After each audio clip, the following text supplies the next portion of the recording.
এখন শুধু এইটুকু বলবো যে এটা ভাঙড় বিধানসভা তৃণমূল কংগ্রেসের যে টিম, তাদের ঐক্যবদ্ধতার যে লড়াই, সেই লড়াইটার প্রতিফলন আজকে এই সোনপুর থেকে খন্নের পোল পর্যন্ত এই মহারালি।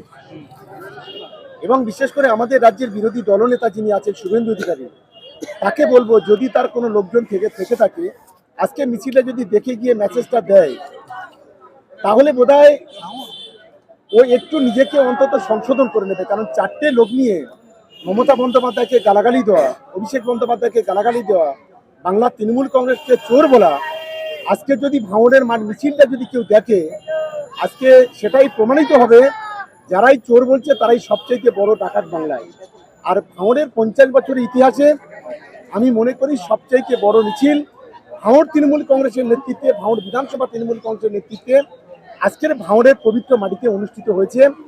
আর সন্ধ্যার পরে আইএসএফ, সিপিএম, কংগ্রেস, বিজেপি যারা আছে তাদের হাঁটুতে হাঁটুতে টক্কর দেওয়ার জন্য যেটুকু দরকার আজকের ভাঙড় তৃণমূল কংগ্রেসের কর্মীরা সেই কাজটুকু অন্তত আজকে করে দিয়েছে। ভাঙড়ে এতদিন তৃণমূলের বিভিন্ন দাদারা ছিলেন এবং তাদের অনুগত শিবির ছিল, সমস্ত জায়গায় আপনি কি এক জায়গায় সমর্থন হয়েছেন? ভোটের আগে আরো কতটা ঐক্যবদ্ধ হবে? হয়তো সেই দাদাদের আশীর্বাদ নিয়েই আমরা কাজ করছি। আমাদের ওইদুলদা তিনি প্রয়াত হয়েছেন, তিনি নেই। নান্নুদা তিনি প্রয়াত হয়েছেন, তিনি নেই। আরবুলদা তিনি নেই, হয়তো অন্য কোনো কারণে তিনি হয়তো জেলে আছেন।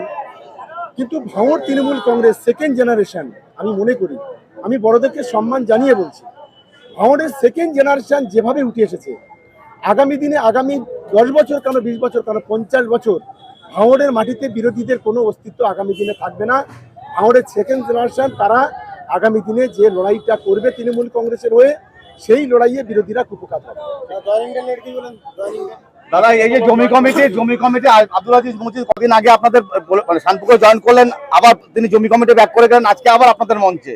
দেখুন, প্রথম দিন বলেছেন জোরের রাজনীতি চলছে, জমিদারের রাজনীতি চলছে।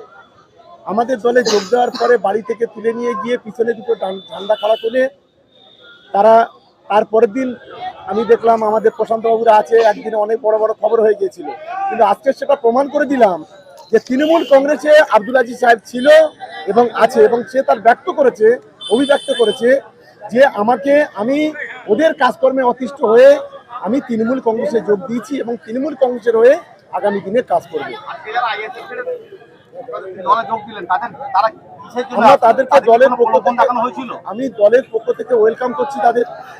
তারা বুঝতে পেরেছে ভাঙড়ে তৃণমূল কংগ্রেসকে জেতাতে হলে তৃণমূল কংগ্রেসের পাশে দাঁড়াতে হবে। বিজেপিকে হারাতে হলে, বিজেপিকে দাঙ্গাবাজদের হটাতে হলে ভাঙড়ের মাটিতে, বাংলার মাটিতে তৃণমূল কংগ্রেস ছাড়া কোনো বিকল্প নেই। মমতা বন্দ্যোপাধ্যায়, অভিষেক বন্দ্যোপাধ্যায় ছাড়া বিকল্প নেই। তাই তাদের শুভবুদ্ধি উদয় হওয়ার জন্য আমি আমার দলের পক্ষ থেকে তাদেরকে ওয়েলকাম জানাচ্ছি, তাদেরকে নতমস্তকে সালাম, প্রণাম, শ্রদ্ধা জানাচ্ছি। ভাঙড়ে ভোট মানেই বোম পড়ে, রক্তহানি হয়, এবার কি হবে? শান্তির ভোট হবে কি?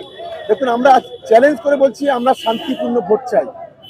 আমাদের কর্মীদের আমরা পরিষ্কারভাবে বলছি, যদি কেউ কোথাও একটা চকলেটও পাঠায়, দায়ভারটা দলের নয়। কারণ আমাদের নেতা অভিষেক বন্দ্যোপাধ্যায়, আমাদের নেত্রী মমতা বন্দ্যোপাধ্যায় খুব পরিষ্কার করে বলেছেন বাংলায় শান্তিপূর্ণ ভোট চাই।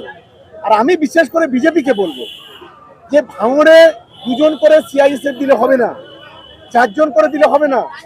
এই যাদবপুর লোকসভা কেন্দ্রের প্রতিটা বুথে 8 জন করে আপনি সিআইএসএফ দিন, আর 4 জন করে প্রতিটা বাড়িতে বাড়িতে দিন।